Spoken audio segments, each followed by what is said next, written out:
¿De plano?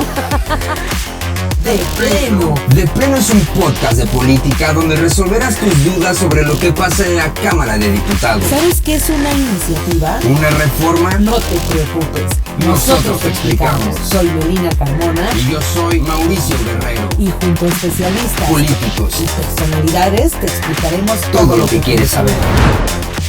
¡De pleno! Todos hemos sido jóvenes.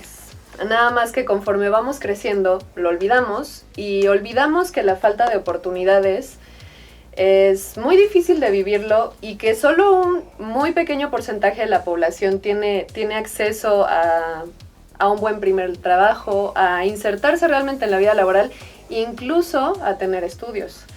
Entonces, pues sí, todos recordamos que fue muy difícil esta primera situación en primer trabajo. Te piden muchísimas cosas, como tener 10 años de experiencia, pero recién salido de la carrera, pero tener menos de 30 años, entonces es súper complicado. Y bueno, ¿te ha pasado, Mau? Pues sí me ha pasado, aunque me considero sobre todo, la verdad es que alguien afortunado. Pero pues bueno, la inclusión y el desarrollo de los jóvenes en México es importante para el presente y para nuestro futuro, puesto que Jóvenes Construyendo el Futuro no solamente te da una beca y un seguro médico, sino que también abre la posibilidad para un futuro tangible de mejor manera. Pero el día de hoy tenemos a un diputado que nos va a explicar a la perfección la esencia de este programa social. ¿A quién tenemos el día de hoy? Bueno, ahí tenemos al diputado Jorge Alberto Barrera Toledo, diputado de Morelos. Usted, bueno, tú diputado, te voy a hablar de tú. Háblame porque de tú, por favor. Es un diputado muy joven también, que tenemos aquí en la 65 legislatura. Es diputado... Bueno, es miembro de las comisiones de Desarrollo Urbano y Ordenamiento Territorial, de Juventud, de Zonas Metropolitanas. Eres maestro en estudios regionales. Así es. Y bueno, tienes también una amplia trayectoria en la administración pública. Un poquito. Fuiste director del Instituto de Cultura en Cuernavaca, tuviste varios cargos en Cuernavaca. Y bueno, muchísimas gracias por estar aquí con nosotros. No, hombre, gracias a ustedes por la invitación. De verdad que es un tema bien apasionante y creo que la perspectiva desde donde se debe abordar justamente es esa realidad que nos aqueja día a día. Sí creo que definitivamente no se trata solamente de haber sido joven en algún momento o ser jóvenes. Creo que las repercusiones que tiene un maltrato a las juventudes en todas las materias tiene repercusiones que impactan a todos los demás grupos etarios, ¿no? Creo que eso nos quedó claro desde las políticas públicas que se implementaban en los sexenios anteriores, pero el refresco que trajo esta visión de integrar un componente importante como el programa Jóvenes Construyendo el Futuro se ha visto reflejado en el ánimo de la gente. Creo que no podríamos hablar solamente de la implementación de un programa, sino de la perspectiva general de la política sobre las juventudes, de, con y para las juventudes, porque el fenómeno de integración en una capacitación como la permite el programa como tal, también impacta en el ánimo de cómo las juventudes se involucran, se interesan y cada vez más participan en la política. Entonces, creo que es un eje transversal bien importante. Ahora, diputado, a mí me surgía la duda, puesto que yo había escuchado que era que antes los apoyos habían intermediarios, ¿no? O sea, que no era como tal la entrega directa. ¿Cuáles eran estos gestores o intermediarios que antes repercutían o por qué no había como tal este apoyo directo, que hoy sí lo hay? Bueno, para empezar, Mau, este programa es inédito porque no había uno que apoyara directamente a las juventudes como tal. Había unas modalidades parecidas, digamos, que tenían un impacto parcial, como las becas Pronaves, por ejemplo, no sé si las recuerdan, que pues como lo ha dicho incluso la doctora Claudia Sheinbaum, como cuando fue jefa de gobierno, había programas o becas, estímulos que premiaban esa meritocracia, ¿no? De decir, bueno, estos sí, pero estos no, y en realidad quienes eran beneficiados de este tipo de pues, apoyos, tenían condiciones muy diferenciadas que ya en algunos casos se ha comprobado que amplificaban las brechas de desigualdad. Entonces, no había como tal un programa dirigido a las juventudes, no estaba ese mecanismo que sí operaba en otro tipo de programas con esos famosos intermediarios, pero aquí viene un componente en donde justamente todos los programas que se han avanzado en esta política del bienestar en este sexenio de López Obradorismo son apoyos directos en donde, por supuesto que todos los programas son perfectibles.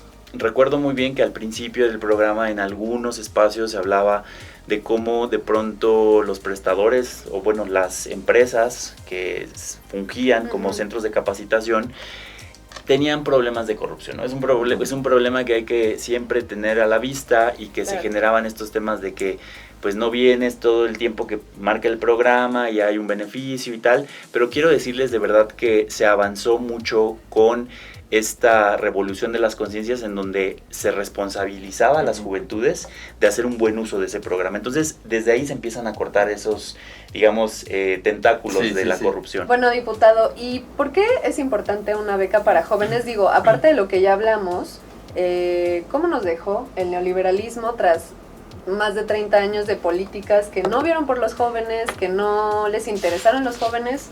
¿Cómo, o sea, cuál es la importancia? Pues es que considero que es un contexto bien amplio. Recordar que estamos hablando de esta propuesta dentro del marco de 20 iniciativas que se presentaron hace algunos días. Hacemos énfasis en esta porque insistimos en la transversalidad de la importancia de la política pública para las juventudes y la importancia justo de la exclusión, de combatir la exclusión que se generó en los sexenios pasados, que dio pie. Y no es cosa menor y no lo decimos en un ámbito ni en un ánimo electorero ni mucho menos que busque lucrar con esa condición tan lamentable, pero el que se engrosaran las filas del crimen organizado en su momento obedecía a una realidad en donde en México uno de los trabajos mejor pagados para las juventudes era ser un operador cajero de un Oxxo, por ejemplo, y sin demeritar el tema de ese ingreso o ese rol en la sociedad, en la economía, pero era lo que las juventudes en su momento en las colonias más marginadas, más populares, tenían como una alternativa.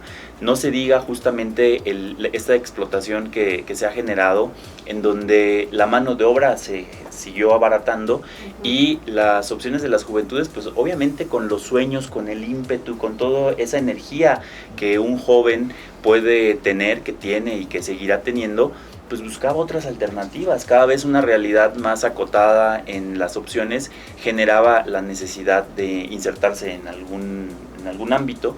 Entonces viene a contrarrestar eso, de ahí la importancia y de que pasemos de ser de los países con una desocupación más alta a ir combatiendo poco a poco. Una de las noblezas, digamos, de este programa es que no se queda nada más en lo que ha intentado posicionar la oposición de deslegitimar el programa, de que es solamente un incentivo en donde el dinero fluye sin un control. Hay mecanismos que permiten que quienes se insertan en el programa también aseguren la permanencia en el centro de trabajo, para que esta capacitación de un año genere y eche estas raíces que permita que se inserten al mercado laboral de manera permanente, pero que además permita a las empresas transferir esas capacitaciones y que se amplíe ese mercado, ¿no? Y ahora, diputado, por ejemplo, ahorita que usted hace mención de esto, igual creo que Jóvenes Construyendo el Futuro y sobre todo todos los programas sociales han desatado algunos tipos de creencias como que solamente es un gasto, como que no es una inversión, como que se está manteniendo, ¿qué decían? Como a ninis, ¿no? ¿Por qué es importante recalcar que esto es un apoyo que antes no se daba? Bueno, creo que es la importancia que nosotros vemos en la implementación de un programa como este, tiene que ver con toda la derrama económica que permite que un joven cuente ya con un ingreso para poder moverse hacia un tema de la atención, a lo mejor el acompañamiento, que es otro tema muy importante del sistema de cuidados. ¿Cuántos jóvenes, y es algo que hay que decir también, en su mayoría mujeres, son parte además de este sistema de cuidados que además de tener que buscar un ingreso, cumplen con un rol que permite que la economía de la familia siga activa, dada ese apoyo que da a la hora de resolver temas del hogar? Es todo el combate que se tiene que hacer también para estos roles de género que lamentablemente siguen enquistados en la sociedad, y que el contar con esos ingresos permite esa movilidad, que se generen estos espacios desde donde se saca del ocio, en muchos casos se saca de la desocupación, y que se dinamiza, digamos, la comunidad. Eso es muy importante, que además está acompañado de cómo empresas pequeñas que están en crecimiento pueden echar mano de este gran capital humano que está ahí, porque decir un país con una densidad demográfica en jóvenes como lo es México, por supuesto que tenía ahí un capital altísimo que estaba rezagado, que estaba nada más latente, pero que a la hora de insertarlo, de estimularlo, genera, digamos, ese crecimiento que se ha visto acelerado porque se han demostrado no solamente el tema de la permanencia en los centros de trabajo, sino cómo se desarrollan y crecen los mercados de los espacios de centros de trabajo donde se han logrado optar y apostar por ese apoyo y ese ingreso al programa.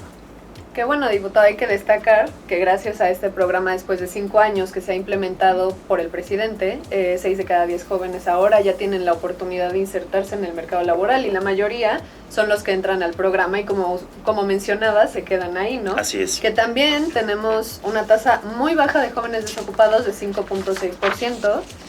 Y tenemos la tasa de desempleo más baja en 2 décadas. Bueno, y también nos vamos con la inseguridad, ¿no? O sea, yo creo que una de las causas justo de la delincuencia son las faltas de oportunidades por las cuales los jóvenes desde muy temprana edad empiezan a tener prácticas delictivas, y yo creo que programa social puede abrirte ya todo otro panorama, ¿no? Otro tipo de ambición mínimo. Sí.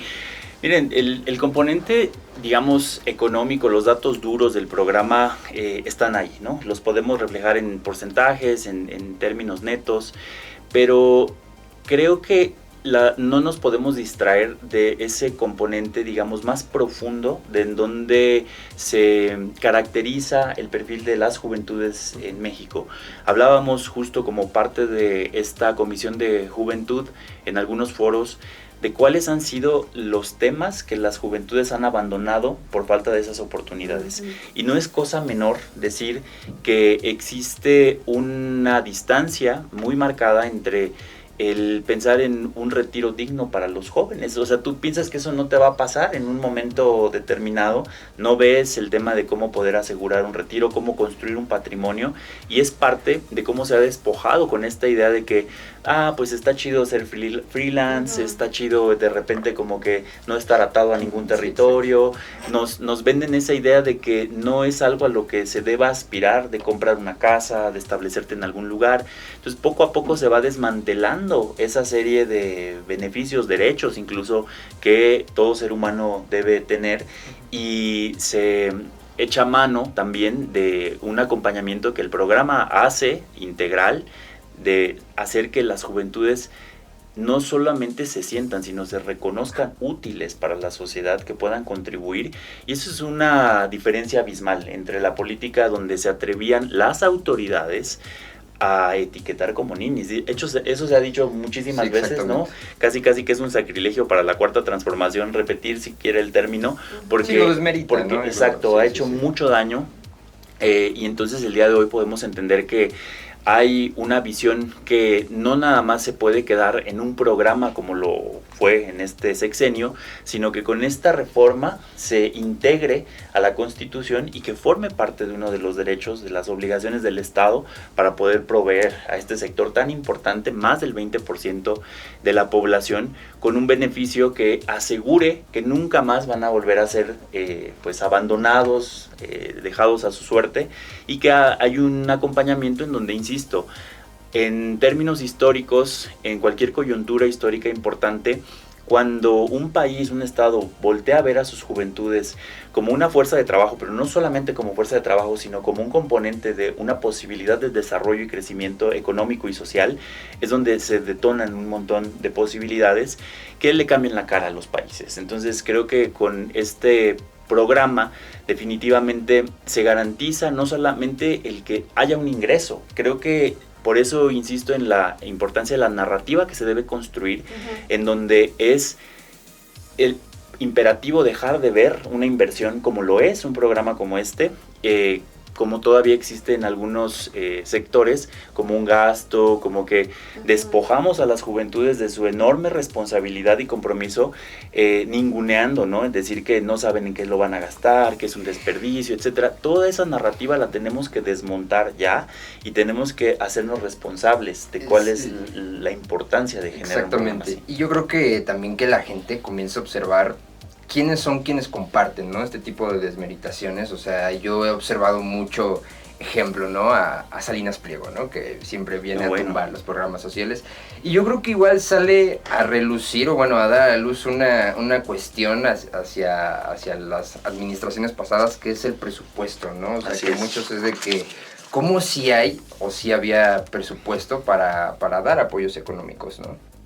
Totalmente, es de verdad muy lamentable en las discusiones del presupuesto dentro de la comisión cómo escuchamos a personas jóvenes que son diputados, diputadas de otros grupos parlamentarios que defienden esta narrativa de decir que no se debe invertir en un programa como este, argumentando que hacen falta mecanismos de seguimiento, de evaluación, etcétera.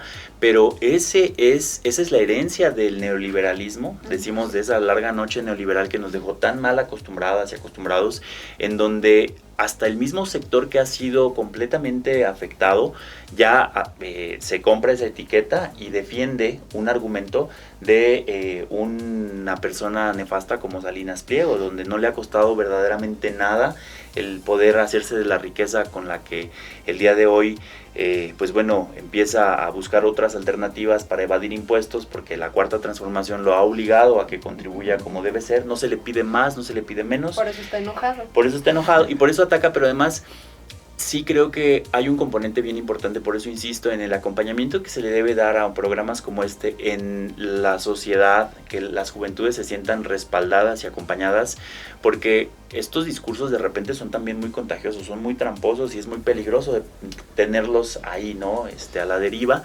Entonces, hablar de esto en el marco de una reforma tan amplia como la está proponiendo el presidente, por supuesto que da paso a esos cimientos de lo que llamamos nosotras, el segundo piso de la Cuarta Transformación.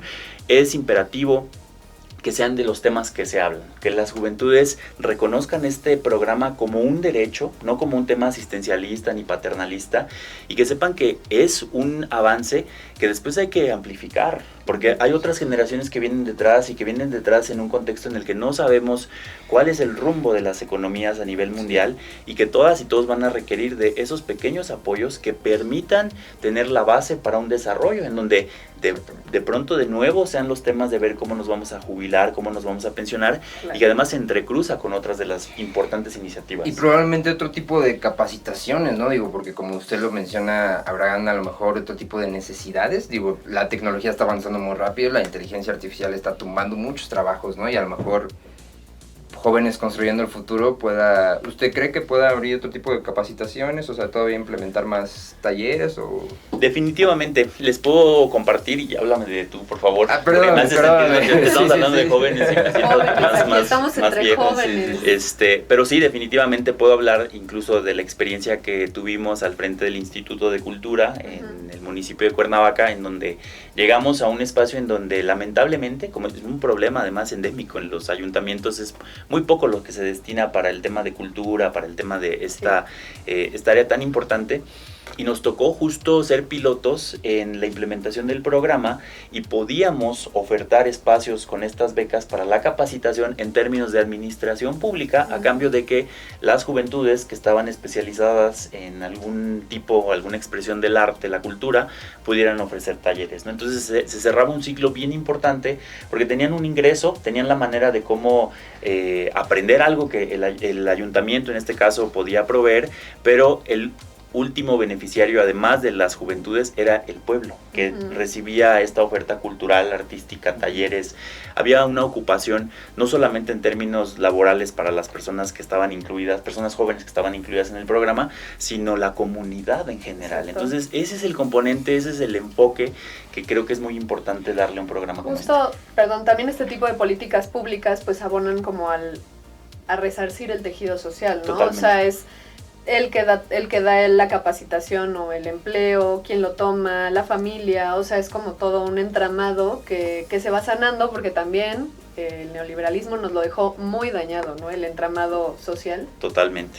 Y hablamos que, o sea, sí me gustaría hacer hincapié antes de que se me vaya la idea, puesto que, o sea, estas ideas de neoliberalismo que se comparten, o esta contraparte es mucho de creer como al empleado siempre, ¿no? De trabajador a empleado. Y yo creo que si empezamos a entrar a cuestiones que nos gusten, ¿no? Por ejemplo, aquí en este que usted acaba de platicar, o sea, ya es diferente entrar a actividades que nos gusten, pues a lo mejor puede dar otra apertura para emprender en un futuro, ¿no? Ya no necesariamente entrarnos en un empleado jefe, ¿no? Que es creo que la idea que traen muchos neoliberales. Sí, totalmente. Creo que la diversificación de la oferta en estas capacitaciones tiene que estar enfocada a ese desarrollo de microeconomías locales que permitan detonar ese crecimiento sin replicar esos modelos de pronto en donde hay una explotación no solamente de recursos sino de mano de obra, etcétera, donde se perpetúan esos sistemas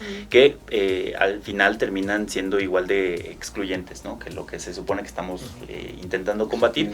Y en verdad yo creo que una de las cuestiones de los mitos más grandes o los argumentos que la oposición tiene el descaro de esgrimir cuando se habla del presupuesto es de cómo no está regulado, justo no hay esos mecanismos, etcétera, pero sí se trata mucho de voluntad política, ¿no? Hablar de que algunos datos dicen por ahí de que la inversión para el sector joven, y eso con muchas dudas y con muchos asegúnes, había una inversión de 7,000 millones de pesos durante sexenios como el de Carlos Salinas, por ejemplo. Carlos Salinas, a la inversión de más de 115,000 millones de pesos, ¿no? Creo que son diferencias abismales que desmontan cualquier argumento de ese tipo, esas falacias que la oposición vienen a presentar, y la labor, digamos, de las y los legisladores, que asumimos con mucho gusto, es defender verdaderamente esa política, saber que es una política que está teniendo resultados. E insisto, no es una argumentación unilateral, sino cómo vemos reflejado en territorio los beneficios de un programa como este, ¿no? Yo no lo sé, pero hemos visto cada vez más jóvenes activos, activas en este tipo de programas, contentos con esta parte, y que además se asume, se apropia en la cultura. Y pues a veces hasta a manera de broma, ¿no? Se dice, bueno, ya vamos el día de hoy a poder usar nuestra beca, ¿no? De cabecita de algodón, ¿no? Tenemos ahí ya nuestro ingreso, las juventudes se notan contentas, hay una identidad, hay una identificación y un reconocimiento del esfuerzo que se hace, y eso va avanzando poco a poco en esa, pues, digamos, en la narrativa, la cultura, pues, el reconocimiento que se tiene de cómo un joven se asume parte de una nación, cómo se reconoce como parte de un sistema mucho más grande, y el que empiece a ver ese diálogo, aunque sea a nivel de broma, ya va dándole forma a un nuevo país, ¿no? El que se participe cada vez más en las redes sociales, que haya esos debates increíbles que de pronto un meme puede provocar, ¿no? Donde los jóvenes salen a defender el programa. Estamos hablando de que la política está teniendo un éxito, esa política pública. Claro, y hablar de que este tipo de programas politizan a la juventud, Así ¿no? es. Y no politizar nos referimos a que se vayan por la izquierda, exacto, que se adoctrinen, es politizar, es que sean conscientes que son seres políticos y que... Informados, que puedan debatir, que sepan que su voto es importante, que opinar y todo, participar en las consultas. Y hacia toda esta audiencia informada que tenemos también, nos mandaron 2 preguntas, diputado, que nos gustaría mucho que nos las pudiera contestar. Vamos con la primera pregunta, por favor. Hola, buen día, diputado. Una pregunta, ¿qué puedo hacer para tener la beca para los jóvenes? Y aunque cambie de gobierno, ¿voy a poder seguir teniéndola? Bueno, el primer paso es estar informados, estar atentos de las convocatorias. Este es un programa que el día de hoy se trabaja, digamos, se dispersa a partir de las reglas de operación que se emiten año con año, que además la Secretaría del Trabajo, a través del programa como tal, Jóvenes Construyendo el Futuro como plataforma, emiten con cierta periodicidad, que permite el registro de las y los jóvenes que entren, digamos, en la edad elegible para poder ser beneficiadas de esta convocatoria, de este programa, que estén sin estudiar en el momento que se registran, que estén sin trabajar, y se van abriendo una serie que además sí vale mucho la pena hablar del programa, o sea, la nobleza, pero además el grado, digamos, de el diseño que tiene el programa, donde puedes elegir aptitudes, intereses, cuál fue tu formación, cuáles son los conocimientos que tienes, cuáles son las áreas de interés, y las empresas también qué capacitación ofertan, sobre qué área, hacen ese match, ¿no? O sea, creo que en estas aplicaciones que conocemos muy bien, ¿no? Para hacer diferentes tipos de match, ya las sabemos muy bien, hay esto, pero para un término de una capacitación laboral, ¿no? Entonces, el que sea así de intuitiva, además, la plataforma genera que, pues, no haya ese descontento, ¿no? Esa curva en donde dices, híjole, ya llegué a una capacitación, pero siempre no la quiero. Digo, el programa permite darte de baja y volverte a inscribir, claro, pero es todo a través de una plataforma virtual que además no podría ser de otra manera, ¿no? Está ofertado para las juventudes, por supuesto que tiene que ser con una plataforma amigable, y es ahí donde, respondiendo a la pregunta, pueden inscribirse al programa y ya las va acompañando en esta inserción. Y con respecto al tema de si va a continuar el programa o no, por supuesto que va a continuar. Nuestra tarea es que esto tenga continuidad, por eso lo estamos buscando llevar a la Constitución, pero además decirles que por lo menos podemos decir el día de hoy sin temor a equivocarnos que el programa va a alcanzar por lo menos otros 6 años, porque el gobierno va a seguir manteniéndose como un gobierno de izquierda, y esto permite que pues quienes están ahí en este rango todavía de edad y todavía por abajo pueden estar seguras y seguros de que van a tener la oportunidad de inscribirse. Que bueno, de la primera pregunta, la primera respuesta, pues también da la oportunidad a los jóvenes de trabajar en lo que estudiaron y lo que quieren, porque creo que a todos nos ha pasado también que de repente acabamos trabajando cosas que no tienen nada que ver con lo que estudiamos. Puede que nos guste o no, pero no adquirimos como la experiencia de lo que queríamos, ¿no? Así es. Entonces también es una gran oportunidad para las juventudes. Y vamos con la segunda pregunta de la audiencia. Hola, soy de Jacala, en Hidalgo. ¿La beca para nosotros los jóvenes se puede pedir en cualquier lugar del país? Sí, bueno, se puede pedir en cualquier rincón del país. Es una beca pues con este corte universal. Digamos, una de las fronteras que tiene es el tema de la edad, pero en cualquier rincón, en cualquier pedacito de la patria, las juventudes pueden estar seguras de que estarán ahí.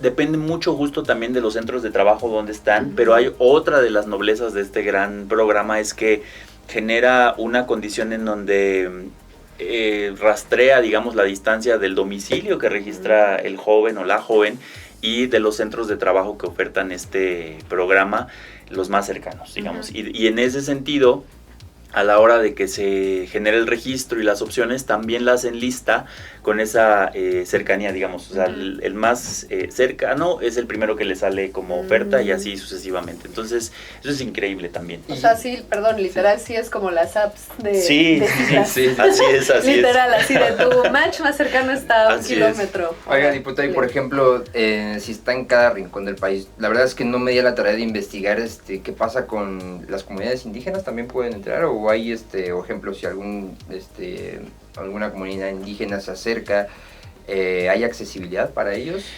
No nada más hay oferta y accesibilidad, sino que son prioridad. Okay. El tema donde hay comunidades que están clasificadas como indígenas, como de usos y costumbres, como que tienen alguna condición que permita, o más bien obligue a generar la preservación, etcétera, existe, y además se busca estimular que los centros de trabajo también tengan una condición en donde sus políticas estén empatadas con esas condiciones socioculturales. Entonces, sí. Perdón. Y, o sea, por ejemplo, hablando de las comunidades indígenas o municipios que están como muy en las periferias, o sea, centros de trabajo, digamos, como muy locales, muy pequeños, ¿pueden participar también en este programa?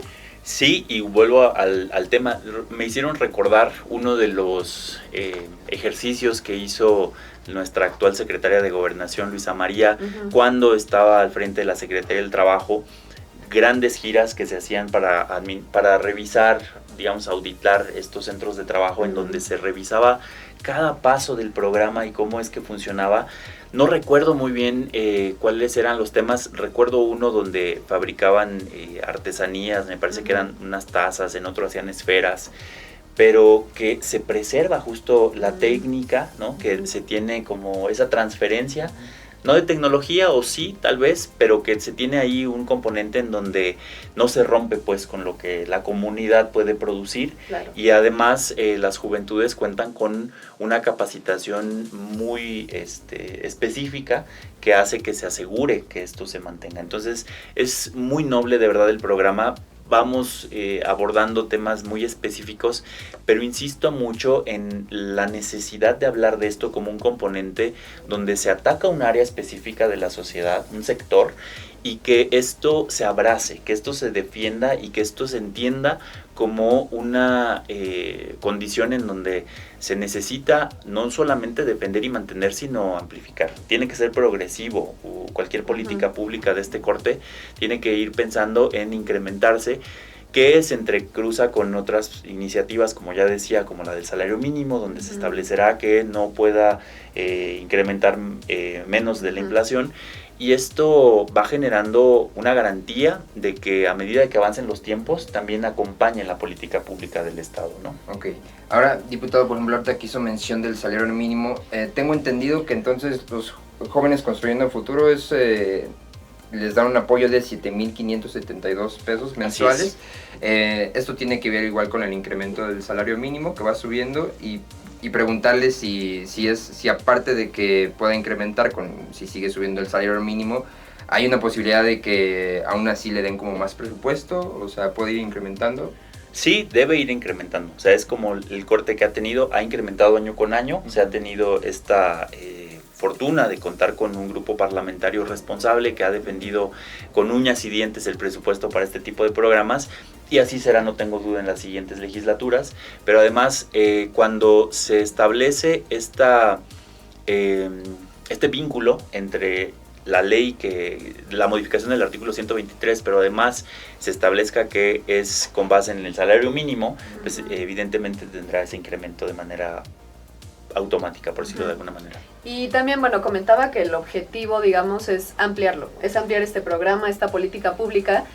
Podría decirse que el siguiente paso para poder ampliarlo es dejarlo en la Constitución, ¿no? Así es, dejarlo en la Constitución, pero además acompañarlo con este cambio de enfoque o componente cultural, en donde cada empresa, cada sector, cada centro de trabajo asuma su responsabilidad. Esto se trata de muchísima responsabilidad, de saber cómo cada movimiento que tengas, cada acción, cada decisión que tengas como parte del sector económicamente activo, repercute en la visión que pueden tener las juventudes. Yo estoy completamente convencido de que gran parte de la responsabilidad del incremento brutal del crimen organizado, de engrosar sus filas durante el sexenio de Felipe Calderón, tuvo que ver definitivamente con el maltrato del gobierno a las juventudes. Lamentablemente, de verdad es una tragedia pensar que las juventudes tuvieron que tomar esa decisión de decir, nos vamos para este lado porque no tenemos todas las puertas cerradas de este otro.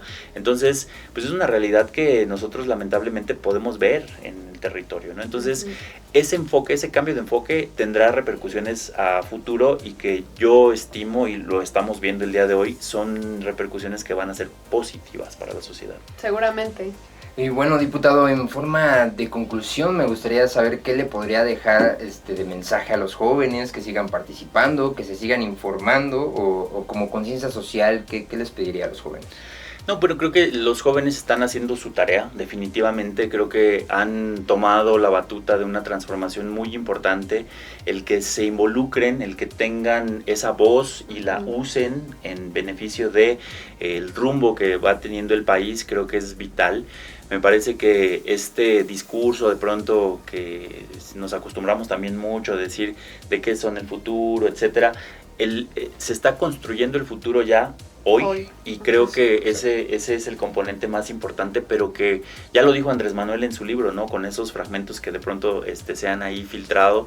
Para quienes no tenemos el gusto de ya contar con el libro, hay un estímulo muy grande. No es casualidad que se dedique el libro a las juventudes, porque es importante que se entienda que estas generaciones ya tienen las condiciones y las herramientas, además del contexto social que se ha construido, para que se asuma esa gran responsabilidad, y que están transformando verdaderamente. Creo que este relevo generacional del que se habla se tiene ya el día de hoy en marcha. Ya es importante no decir que se van a tomar acciones, sino más bien debatir de qué se relevó, qué se quiere heredar, cuál es la lucha que se tiene, porque también hay muchos riesgos. El mismo presidente lo decía hace 6 años, no solamente o no todos los jóvenes necesariamente son buenos, hay jóvenes, dice él, que se echan a perder muy rápido, y ese sería, yo creo que la gran responsabilidad de quienes tenemos algún espacio, ¿no?, de responsabilidad, legislativo, ejecutivo, el que sea, se ponga ese ejemplo, ¿no? Creo que esa es la gran responsabilidad que se tiene, porque no se predica más que con el ejemplo,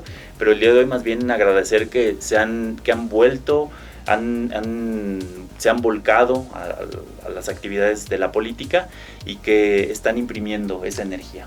Y justamente, hablando del libro del presidente, no es casualidad que le dedique su último libro como presidente a los jóvenes. Es una condición increíble. Pensado, Sí, yo también ahorita que lo comentaste lo pensé y dije, claro, o sea, porque los jóvenes no son el futuro, son el presente. Así es. Y bueno, pues... Y que nos quiten esa presión, porque creo que luego así de pensar, somos el futuro, y estoy haciendo las cosas bien, Pero mi futuro, justo, con la falta de política pública para los jóvenes, mi futuro era, bueno, no voy a tener pensión, no voy a tener casa, no voy a tener nada, entonces ¿cuál es mi futuro, no? Pero es como trabajar por las juventudes hoy. Totalmente.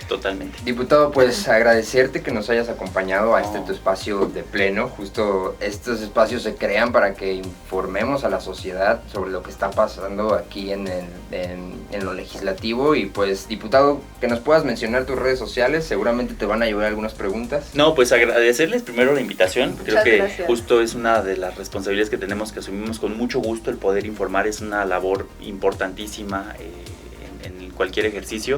Y bueno, las redes sociales están muy fáciles, es JRG-Toledo en todas las redes, en X, Instagram y Facebook. Perfecto, muchísimas gracias. Perdón, ustedes. ya me estoy quedando sin voz. Pero muchísimas gracias por haber estado, por informarnos. Y bueno, les invitamos a nuestra audiencia a seguirnos en todas nuestras redes sociales también, como Grupo Parlamentario Morena. En Facebook estamos como Diputadas y Diputados Morena. En TikTok como @dip.morena. En Instagram estamos Diputados-Morena. Y en X como @diputadosmorena. Y bueno, este podcast también lo pueden escuchar en Spotify si buscan De Pleno, y nos estamos viendo aquí en YouTube en Diputados Morena. Y bueno, muchísimas gracias. Jessica, muchas gracias. Mau, muchas gracias. Gracias. Y esto fue De Pleno. De plano. De pleno. De Pleno es un podcast de política donde resolverás tus dudas sobre lo que pasa en la Cámara de Diputados. ¿Sabes qué es una iniciativa? ¿Una reforma? No te preocupes. Nosotros te explicamos. Soy Melina Carmona. Y yo soy Mauricio Guerrero. Y junto a especialistas Políticos. y personalidades te explicaremos Todo lo que quieres saber. De pleno.